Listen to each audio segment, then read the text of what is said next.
Besides that, Christmas went great, and the next day we woke up very late.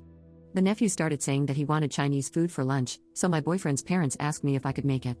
I said, sure, I'm glad to do it. I cooked something my parents would prepare on special occasions like these and served the table in a very traditional way, with chopsticks and everything. Then, I called everybody to the table and instantly saw their disappointed faces.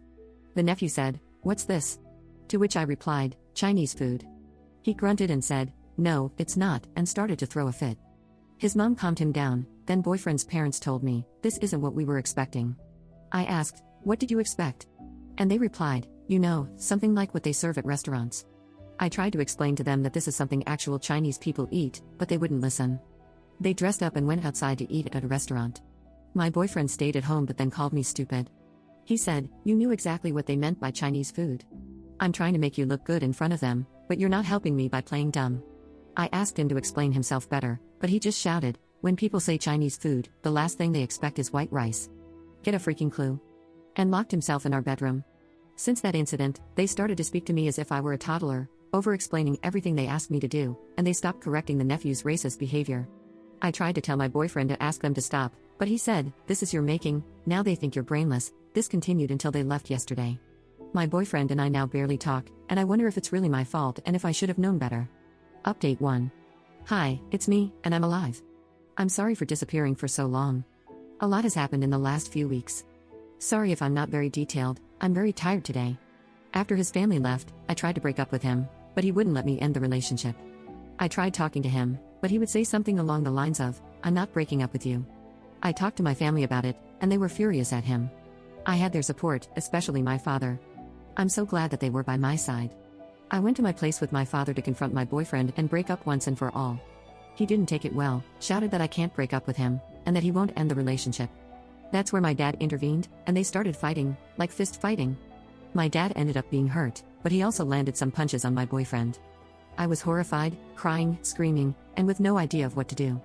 My boyfriend then grabbed me, got my purse, and put me outside with my dad. My keys and phone were in the purse, so I couldn't go back in. He locked himself in, and we started hearing him breaking stuff. My dad called the police, and they arrived like half an hour later.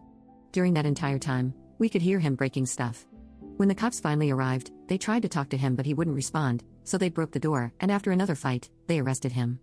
I walked into my place with another cop and my dad, and everything was destroyed. Everything he could break was broken, from glasses to plates, mirrors to damage on the walls, every TV, my computer, my phone, coffee maker, etc. My dad pressed charges immediately. I was terrified, and I'm still terrified.